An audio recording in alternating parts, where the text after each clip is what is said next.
Hi everyone, कैसे हैं आप लोग। एकदम मस्त। मैं सत्यम राज यूट्यूब चैनल द ओनर्स में आपका स्वागत करता हूं। तो बच्चों, आज हम लोग क्लास 10 का ट्रिग्नोमेट्री स्टार्ट कर रहे हैं। तो आपके दिमाग में बहुत सारा क्वेश्चन एराइज होता होगा, क्योंकि अभी तक के क्लास मतलब नर्सरी से 9 तक के आपको ट्रिग्नोमेट्री देखने को नहीं मिला था। ये क्लास 10 में फर्स्ट टाइम आपको ट्रिग्नोमेट्री चैप्टर पढ़ने को मिल रहा है। तो आपको बहुत तरह का क्यूरियोसिटी होगा कि इसमें हम लोग क्या करेंगे, कैसे मतलब किस तरह का मैथमेटिक्स का यूज करेंगे। तो इन सब सारी बातों को हम लोग एक एक करके डिटेल से चर्चा करेंगे। तो फर्स्ट ऑफ ऑल हम लोग ये समझते हैं कि जैसे कोई भी चैप्टर यदि हम लोग स्टार्ट करते हैं तो उस चैप्टर का डे टू डे लाइफ में हमारा यूज कैसे है।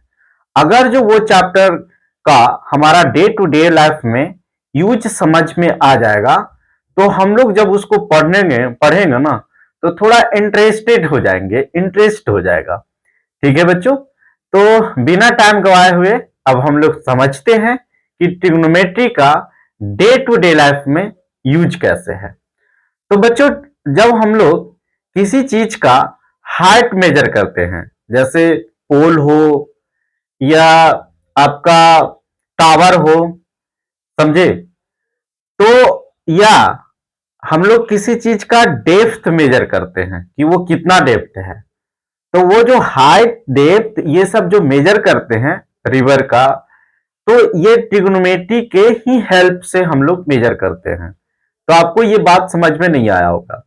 तो जैसे जैसे हम लोग चैप्टर में आगे बढ़ेंगे ना तो चीजों ऑटोमेटिक आपको क्लियर होते चलेगा। बस आप इतना समझ जाइएगा कि ट्रिग्नोमेट्री में हम लोग किसी चीज का हाइट डेप्थ या जो उसका जो चौड़ाई होता है उसको हम लोग मेजर करने के लिए यहाँ पे इसको डे टू डे लाइफ में यूज करते हैं।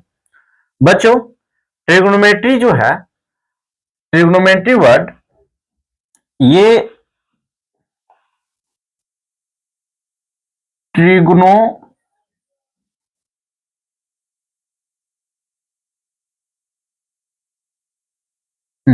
वर्ड जो है वो ग्रीक के 3 छोटे छोटे लेटर से मिला के बना हुआ है। पहला जो है, पहला ट्राई। पहला क्या है बच्चों? ट्राई। दूसरा जो है गॉन, और तीसरा जो है वो मेट्रॉन। ट्राई, गॉन, मेट्रॉन, इसी 3 छोटे छोटे ग्रीक लेटर से हमारा ट्रिग्नोमेट्री बना हुआ है। अब बच्चों हम लोग समझते हैं कि ट्राई मतलब क्या होता है। तो ट्राई मतलब होता है 3, गॉन मतलब होता है साइड, साइड, और मेट्रॉन मतलब होता है मेजर। मेट्रॉन मतलब होता है मेजर। तो इसका मतलब कि ट्रिग्नोमेट्री चैप्टर में हम लोग 3 साइड के मेजर करने के लिए सीखेंगे। तो अब दिमाग में क्वेश्चन एराइज होता है कि 3 साइड किस में आता है। तो वो है ट्रायंगल, क्योंकि ट्रायंगल में 3 साइड होता है। बाकी स्क्वायर, क्वाड्रिलेटरल, तो इसमें 3 से ज्यादा होता है, स्क्वायर में 4 हो गया। तो इसका मतलब एक बात हम लोग को क्लियर हो गया कि इसमें हम लोग ट्रायंगल की ही बात करने जा रहे हैं, क्योंकि इसका ग्रीक लेटर ही इंडिकेट किया कि 3 साइड के मेजर को हम लोग इसमें सीखेंगे, और वो 3 साइड किस में है? तो ट्रायंगल में है। लेकिन अब दिमाग में बात आता है कि ट्रायंगल तो उसका टाइप्स होता है, बहुत तरह के टाइप होता है। तो इसमें जो जिस ट्रायंगल को हम लोग बात करने जा रहे हैं बच्चों, वो है राइट एंगल ट्रायंगल। अब आपका दिमाग में बात आता है कि राइट एंगल ट्रायंगल ही क्यों? क्योंकि उसमें हम लोग देखते हैं कि एक परपेंडिकुलर होता है और एक ऐसे होता है, यानी 90 डिग्री तक। कोई भी चीज किसी चीज पर स्टैंड तभी होगा जब उससे 90 डिग्री का एंगल बनाएगा। और हम लोग उसके पहले भी बात कर चुके हैं कि इसमें हम लोग किसी चीज का हाइट मेजर करेंगे तो खड़ा कैसे होगा, जब 90 डिग्री रहेगा तब। इसीलिए इसमें हम लोग राइट एंगल ट्रायंगल की बात करेंगे। ठीक है बच्चों, तो अब थोड़ा सा हम लोग राइट एंगल ट्रायंगल की बात कर लेते हैं। तो राइट एंगल ट्रायंगल जो होता है उसमें एक एंगल जो होता है वो 90 डिग्री का होता है। और इसमें थ्री साइड का नाम जो होता है कि जैसे ये जो है वर्टिकल लाइन हो गया, ये हॉरिजॉन्टल लाइन हो गया और इसको ये मिलाएंगे। तो इसमें जो वर्टिकल लाइन है इसको बोलते हैं बच्चों परपेंडिकुलर। वर्टिकल लाइन को हम लोग क्या बोलते हैं, परपेंडिकुलर बोलते हैं। और ये जिस पे ये खड़ा है ना इसको हम लोग बोलते हैं बेस, इसको बोलते हैं बेस। और इसमें जो सबसे लॉन्गेस्ट है साइड उसको बोलते हैं हाइपोटेनस। ठीक है बच्चों, ये राइट एंगल ट्रायंगल, यानी राइट एंगल ट्रायंगल हम लोग तभी कहेंगे जब उसका एक एंगल 90 डिग्री का होगा। और उसमें साइड का नाम क्या है, तो जो मतलब ऐसे है वर्टिकल लाइन है उसको परपेंडिकुलर, जो हॉरिजॉन्टल लाइन है उसको बेस, और इन दोनों को जो मिला दिया उसको हाइपोटेनस है। अब बच्चों इसमें और हम लोग समझे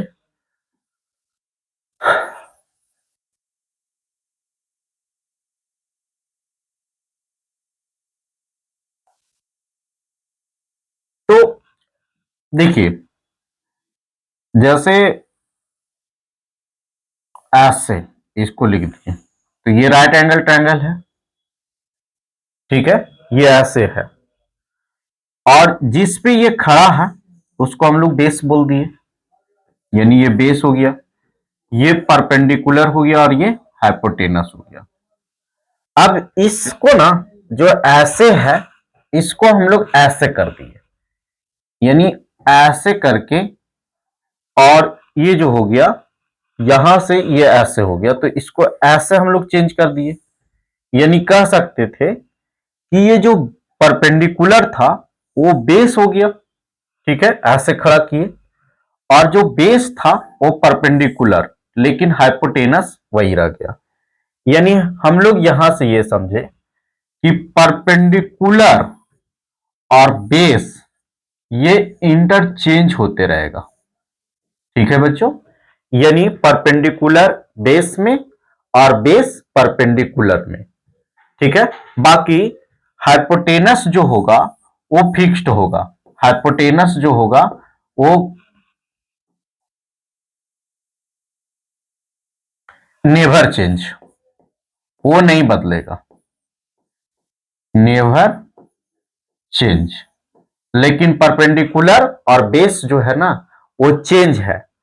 तो अब हम लोग समझेंगे कि इसको मतलब परपेंडिकुलर किसको कहेंगे, बेस कैसे डिसाइड करेंगे कि ये कौन सा है। तो देखिए बच्चों इसको सबसे आसान तरीका है परपेंडिकुलर और बेस डिसाइड करने के लिए। देखिए ये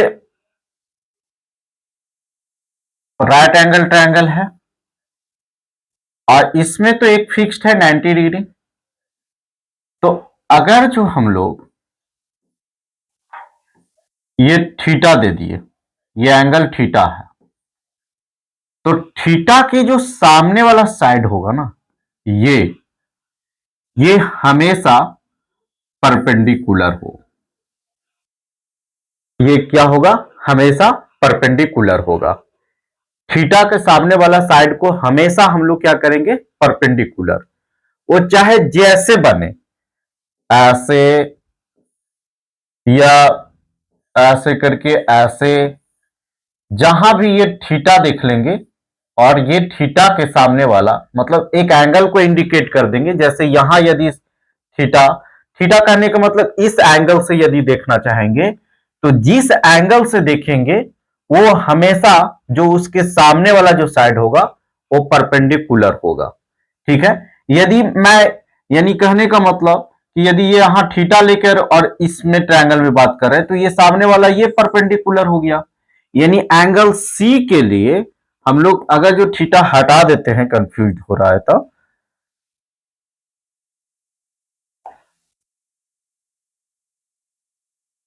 देखो पूरा इरेज कर देते हैं, फिर से इसको बात को समझते हैं। जैसे देखिए,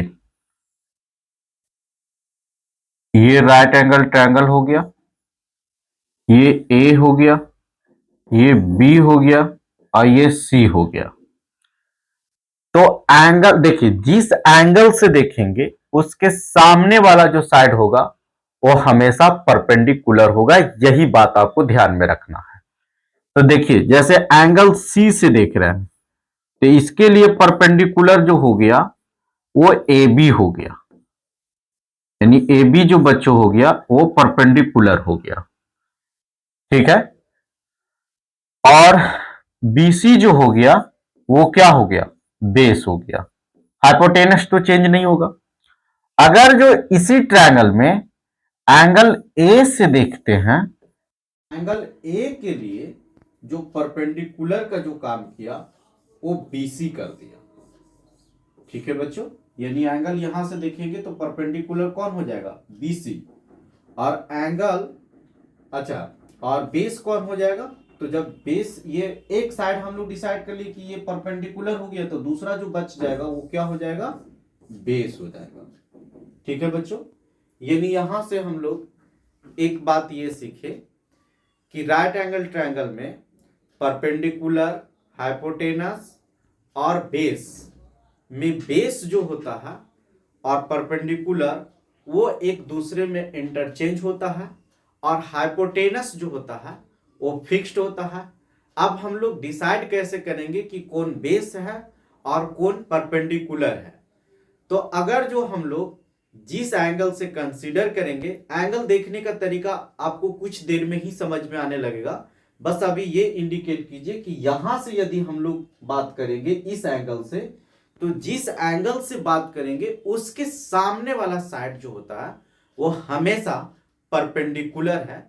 इसी बात को आपको समझना है। ठीक है बच्चों, इतना बात आपको समझ में आ गया होगा। अब हम लोग आगे बढ़ते हैं।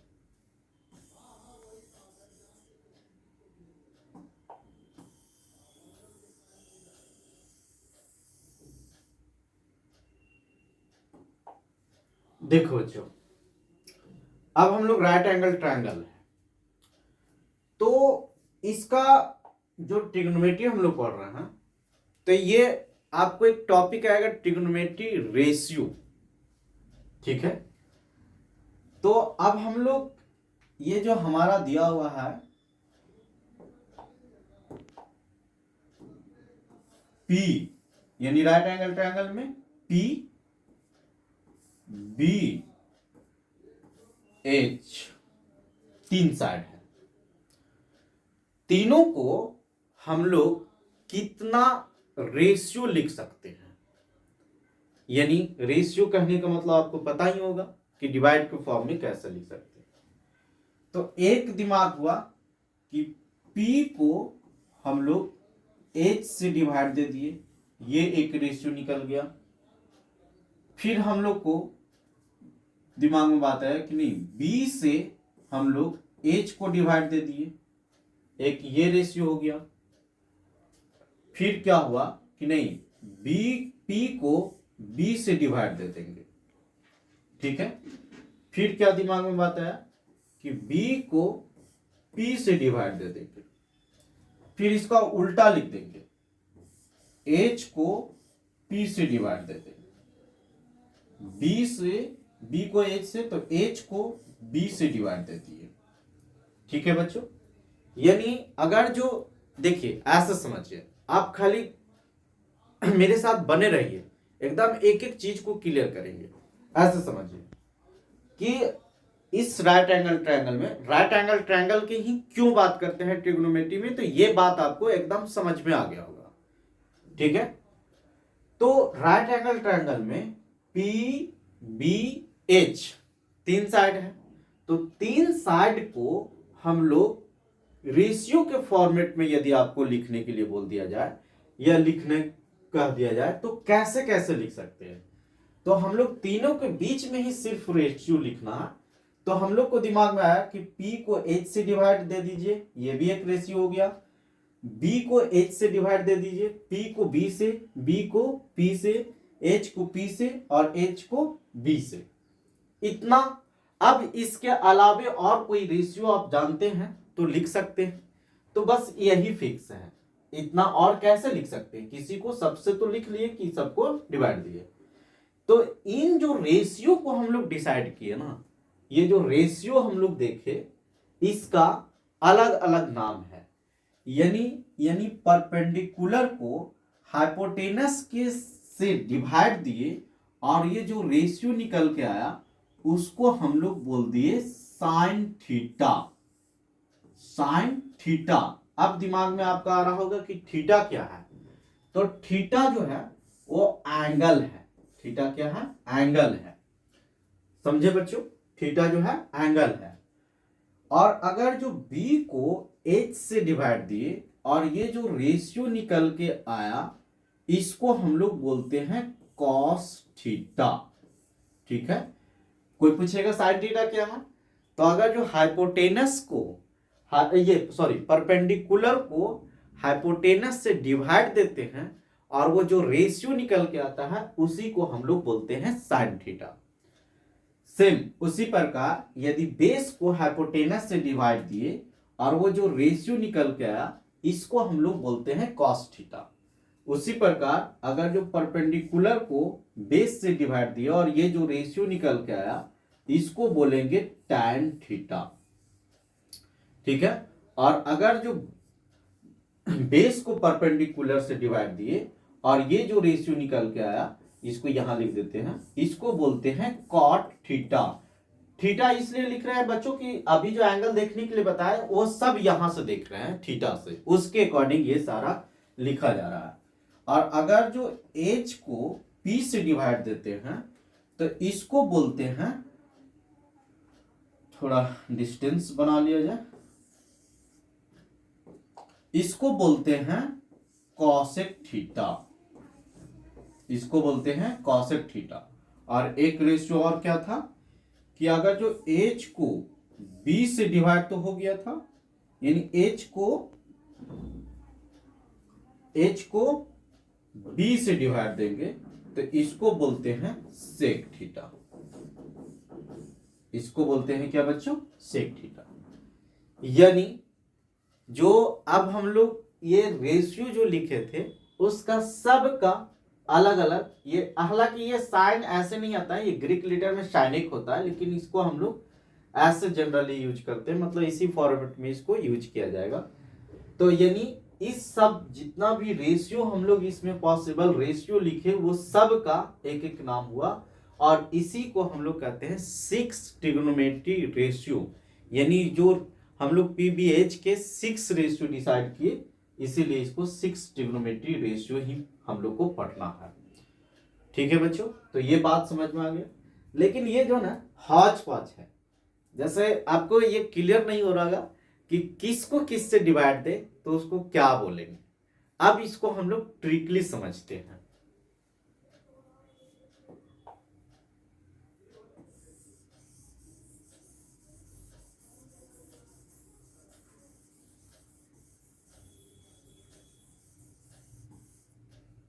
हाँ बच्चों, तो अब ट्रिकली हम लोग समझेंगे कि और आपको याद कैसे रहेगा, क्योंकि अभी हौच पौच हो गया था ये रेशियो के वो कैसे लिखेंगे। देखिए, आपको कुछ नहीं करना है, आपको ट्रिग्नोमेट्री के नाम पे 3 रेशियो याद रखना है, बाकी सब उसी से हो जाएगा। देखिए, जैसे ट्रिग्नोमेट्री पढ़ रहे हैं तो आपको दिमाग में एकदम खट से चलना चाहिए साइन थीटा, इसको साइन थीटा पढ़ते हैं। दूसरा चलना चाहिए कॉस थीटा और तीसरा चलना चाहिए tan theta. Sine theta, cos theta और टैन थीटा, ये 3 को आपका दिमाग में बात चलना चाहिए। बस इसी से सारा चीज हम लोग लिख लेंगे, जितना भी ट्रिग्नोमेट्री रेशियो जो फॉर्मूला अभी बना रहे थे वो सारा चीज हो जाएगा। Sine theta, cos theta, tan theta लिख लीजिए और इसको इक्वल का साइन दे दीजिए। ठीक है, और एक हम लोग आपको ट्रिक बताते हैं, क्योंकि अभी बहुत कंफ्यूज रहिएगा कि कौन किससे होगा। फिर लिखिए पंडित बद्री प्रसाद, पंडित बद्री प्रसाद ये सब मंदिर में जाते हैं तो क्या बोलते हैं? हरा हरा बोल, हरा हरा बोल। तो यानी sine theta is equal to जो हो गया वो P upon H, cos theta is equal to B upon H, tan theta is equal to P upon B। और देखिए साइन का जो रेसिप्रोकल होता है वो होता है कॉसेक थीटा। ठीक है, याद रहेगा, साइन का रेसिप्रोकल कॉसेक थीटा और कॉस का रेसिप्रोकल जो होता है वो होता है सेक थीटा, और टैन का रेसिप्रोकल जो होता है वो कॉट थीटा होता है। इसमें इक्वल का साइन दे देंगे और इसको उल्टा बोल देंगे, यानी हरा हरा बोल। कौन बोलेगा? तो पंडित बद्री प्रसाद, इन लोग हरा हरा बोलते हैं। तो बस ये हो गया, sine theta is equal to P upon H, cos theta is equal to B upon H, tan theta is equal to P upon B, cosec theta is equal to H upon P, sec theta is equal to H upon B, cot theta is equal to B upon P। अब आपको एक और trick बनाऊं। Pakistan, P से पाकिस्तान, भूखा प्यासा, हिंदुस्तान हरा भरा। यानी पाकिस्तान भूखा प्यासा और हिंदुस्तान क्या है? हरा हरा भरा, हरा भरा। हिंदुस्तान हरा और ये हो गया भरा। ठीक है बच्चों, तो ये आप मतलब उस समय कंफ्यूज हो गए थे कि हम याद कैसे रखें कि कौन रेशियो किससे किसका नाम दिया हुआ है। तो ये आप सिस्टमेटिकली ढंग से इस तरह से आप याद रख सकते हैं। अब हम लोग नेक्स्ट वीडियो में इस पे क्वेश्चन प्रैक्टिस करेंगे और कैसे मतलब क्लास 10th में इससे क्वेश्चन एराइज होता है, ये हम लोग नेक्स्ट लेक्चर में करेंगे। तब तक के सतर्क रहिए, सुरक्षित रहिए और खूब मन से पढ़ते रहिए। ठीक है, थैंक यू।